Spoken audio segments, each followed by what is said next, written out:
What's up, my friend? What's up? How you doing? What's up? You already know. Cheers. Thank you for being here. Welcome everybody back to this podcast. It's called Hola Natasha, and I'm so excited to have you here. I have one of my good friends here, Jackie, that has such a story, and I just hope that one person can relate. And I know many will. So tell us a little bit about yourself. Well, I'm from DR, Dominican Republic. You know, I was born there. Yeah. Came to this country at the age of 10. I believe in 1982. Damn. No, I know, right? I wasn't even born yet. I'm going to take it easy, okay? I'm going to take it easy. Let me continue. This is Brooklyn. I'm talking about Brooklyn right now.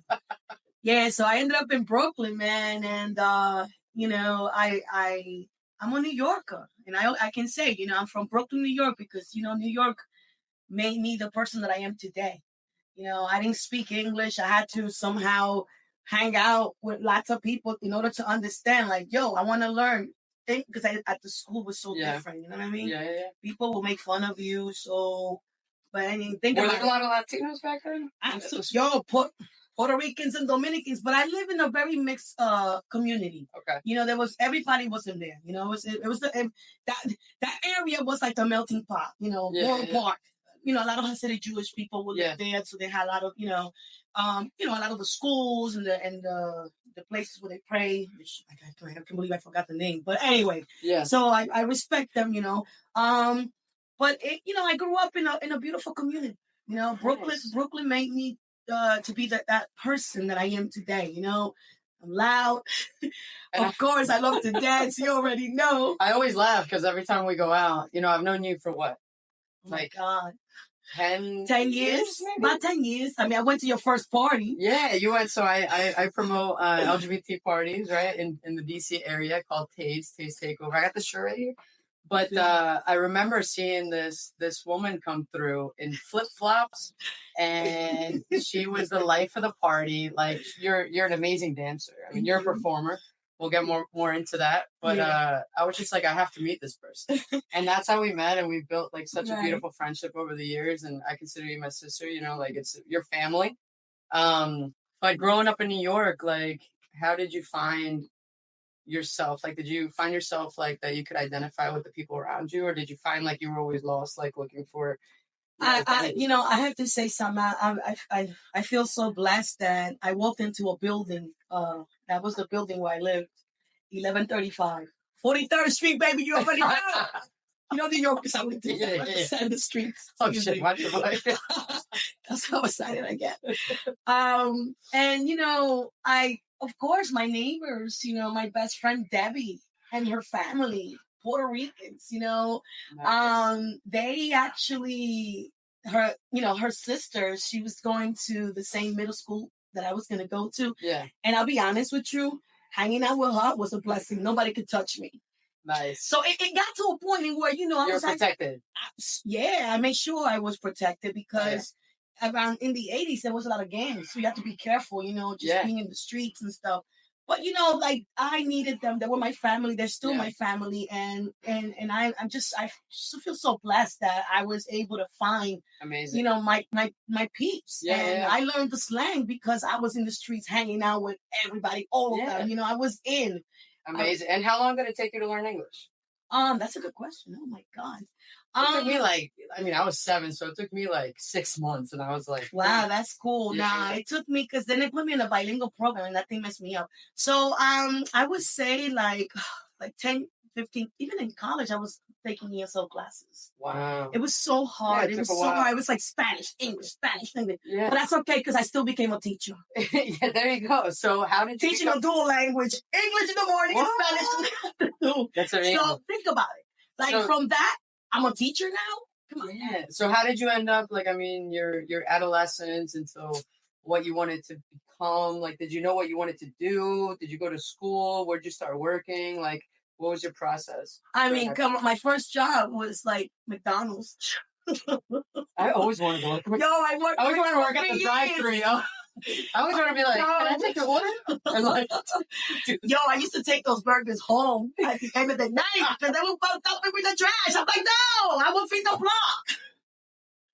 I will feed the flock. Everybody knows Jackie will come down with the bags. Stop. Yo, for real. That's what's up. So did you become a teacher? Well, the thing was that I went to college. You know, I have a college degree. What'd you go for? Well, I went to Brooklyn College. Okay. Of course, Brooklyn. You over it. Come on now. All right. And I studied, actually, my degree is Latin American Studies. Really? Puerto Rican Studies. Okay. I do have a degree in women's studies, too, because I took 18 credits. That's a lot of credits. That's a lot of credits. Tell me that. It's not even on my thing. I'm like, Latin American Studies? Hello, how about women's studies? I did all that. Nice. Did you know what you wanted to do in life, or no? What everybody wanted to do, be a teacher so you have the summers off. That's what I wanted to become a teacher. Everybody wants to become a teacher because, you know, you get the summers off.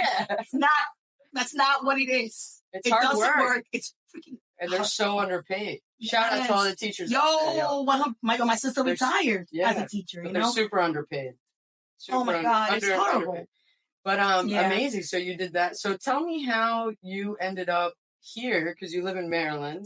How'd you end up in Maryland from New York? I mean, think about it. Back in the days, in the 90s, I used to be a go-go dancer for all the gay. I'm not gonna surprise. I already know all this. But it's like you used to be a go-go dancer, and about like you were in the scene. Yes, I was the principal dancer for, you know, a lot of the clubs, and I give a shout out to a couple of the clubs. Yo, the Click Club, baby. You already know my number one, the Click Club. I love Hershey Bar, baby. Oh, number 2. What year was this? Oh my God, 1990. I came out in 1996. You came out of the closet in 1996. Came out. That's going to the Click Club by myself. Anybody that goes to the Click Club. I said. Wait. Let's back up real quick. Wait. So, how did you come out? Because you were engaged to a guy. I was engaged to a man, a wonderful man. Okay. Who was very loving to me. From where? Of course, Puerto Rico. True Puerto Rican. Shout out to Puerto Rico. Hey, honey, 6 years. 6 years. Yeah. So did you know you liked women during that time or no? I always liked women, but I just didn't understand what was happening to me. But I always did. Middle school, honey, I used to watch all my girls in the gym, like play basketball. I was like, oh. You're like, I love her. But I didn't know what the hell that was. All I knew was like many of us, we all struggle with that. Like what's happening to us? I have a boyfriend. I'm good. You know. Okay, so fast forward with him. What's the story behind you wanting to experience with women? And how you got out of that relationship and started being with women? Well, the thing I went to a party with him. Okay. And then there was a circle. What kind of circle? Dancers, baby, dancers. Okay. So it was time for me to show off my moves. But then there was this one girl. And I was like, oh my God. You're like, I want to be like. I already knew. I already knew. I was like, oh my God, when am I feeling something about this woman? And I would look at him like, no, I love you. You're the one that I want. So then, oh my God. So then after that, I was just like, to make a long story short. Yeah. Boom. I started talking to him. Did he know? Oh, no, it was like nothing. It was like, we were just like friends. I also battled her. I mean, I was dancing, and then she was like, oh. Like in the bedroom or on the... No, on the dance floor. Okay.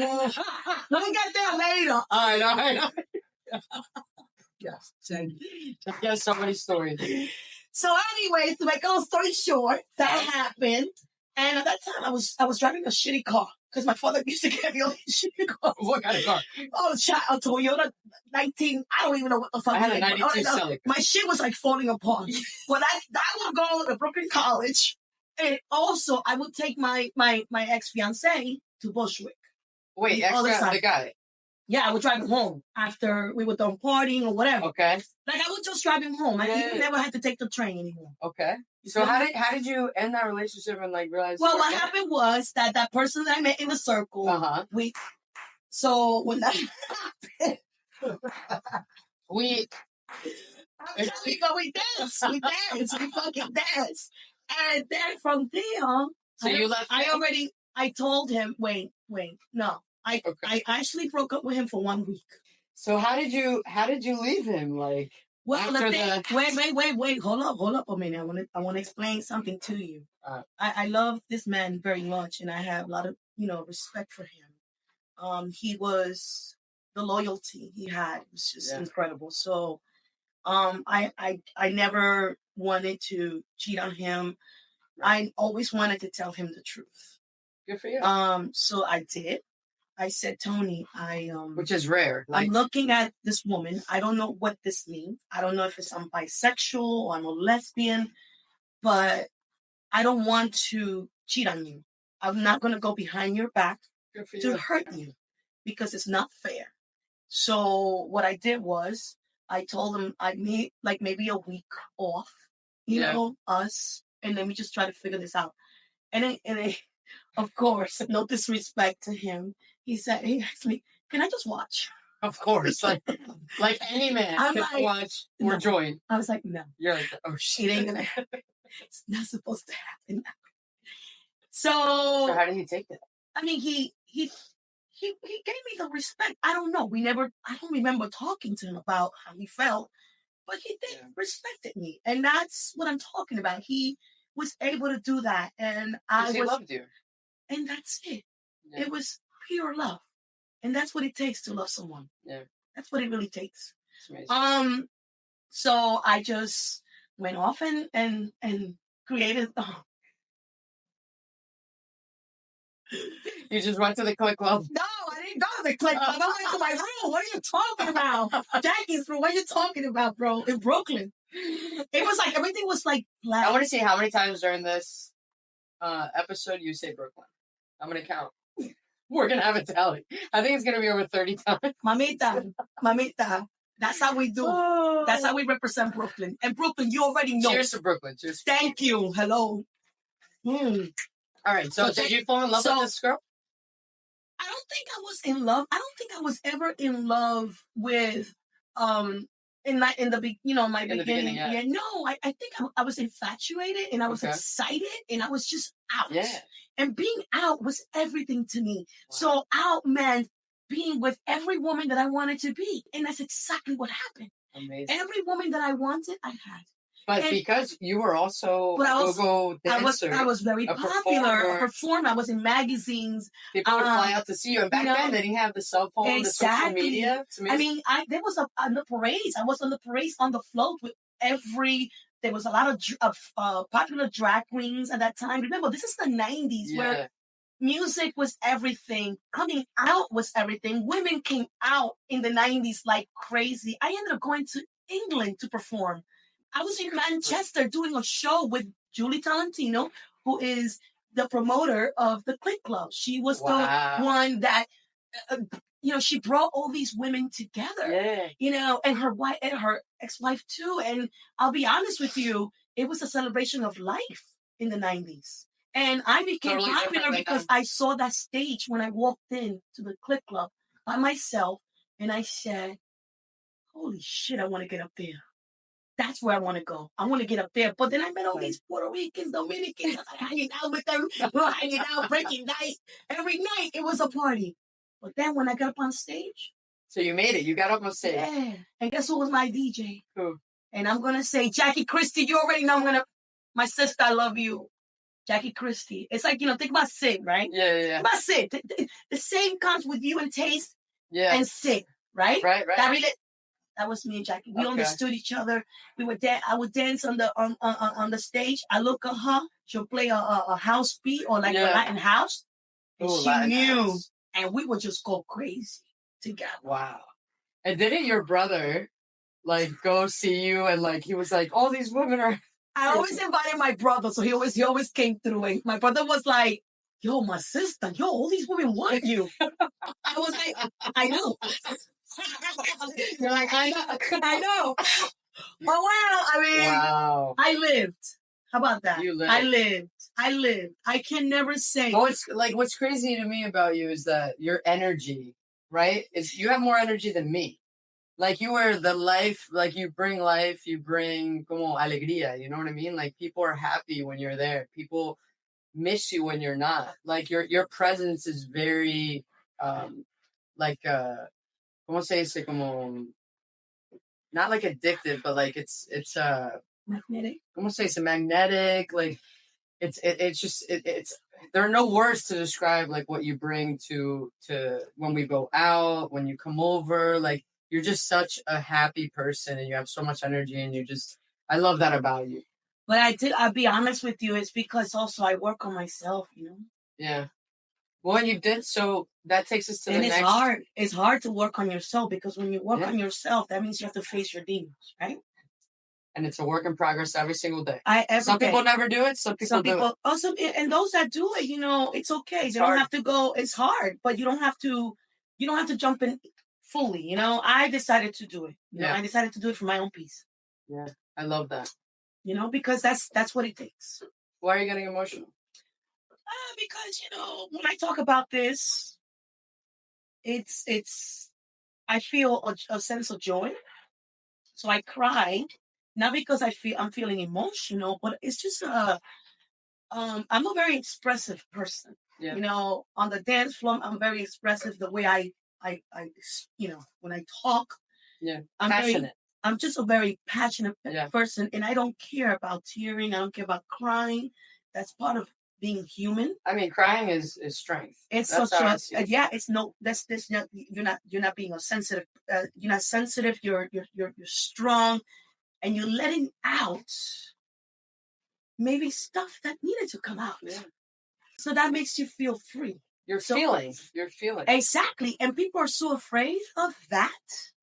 I'm not. I'm like, this is what you see. This is who you are. Yeah, exactly. If I want to cry, I'm not going to be embarrassed and dry my tears because I don't want to cry next to, because that's what is that saying about me. Yeah.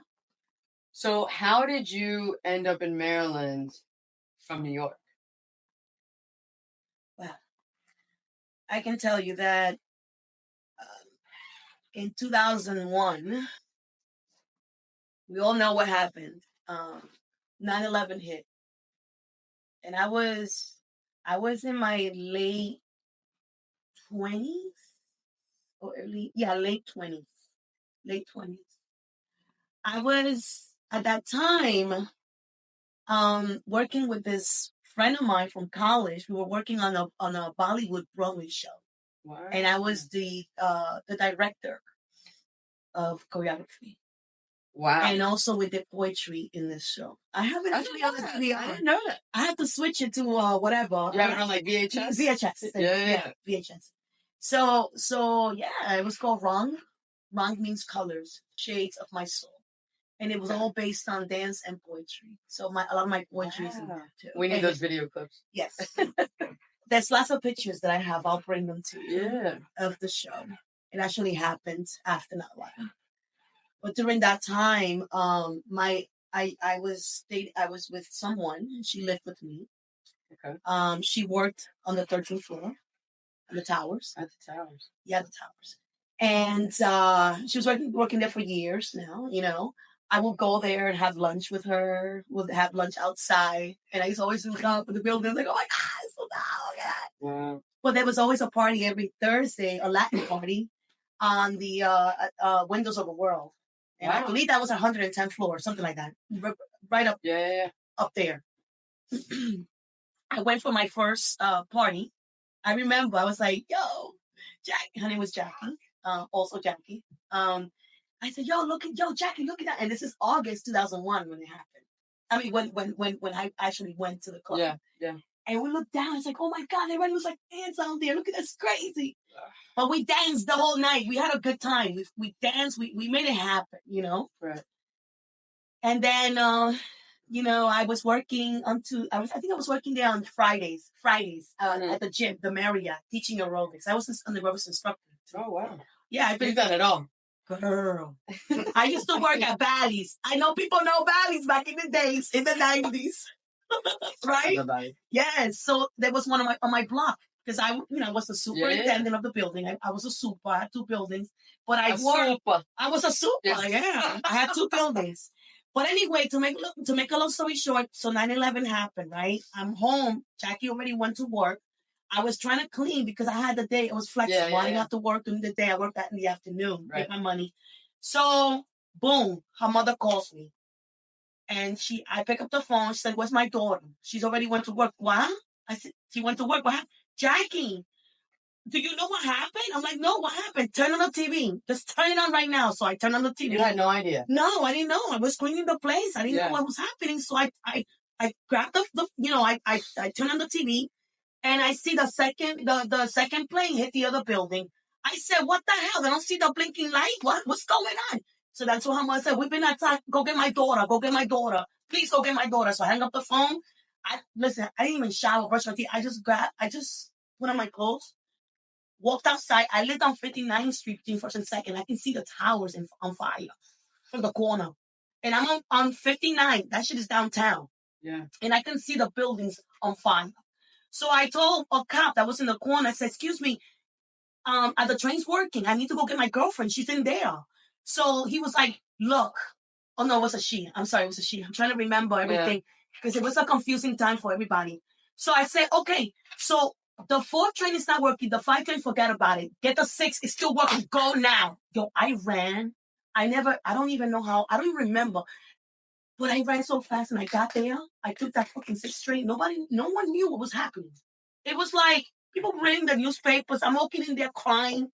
And I'm like, "Excuse me." I was the loudest. I said, "Do you know that we got attacked right now? 2 planes hit the towers." And everybody was like, "What?" And then when people kept coming into the building, then everybody started talking. But boom, like maybe 20 minutes later, we got stuck. We got stuck in that train. Oh my God. For how long? 3 hours. Oh, and you had no idea what was happening? No. 3 hours in that train. So then what I did was I just started just thinking, Jack, just at that moment you don't know what to think, but you think positive. This is why you get tested. And they're telling us that you have to get out to maybe walk on the tracks. So I'm thinking about the rats. I'm thinking about the electricity that goes on on the tracks. I was so nervous. I was so damn nervous. So when I get out, they put all these trains together, right? All the trains were together. So we were able to walk just the line. So you got out and you were walking the tracks. Not outside the track, no, inside the train. Right. So then all the cars, we were walking, just kept walking until we got to City Hall. And then right there, I come out, I see people on the streets, like people filled with like white stuff. I don't know. But all I know, it was just, it looked bad, but I still didn't know what was happening. I still didn't know about Jackie.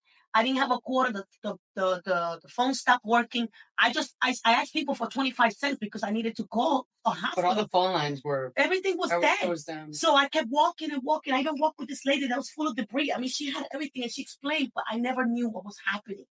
See, I was walking like a damn zombie.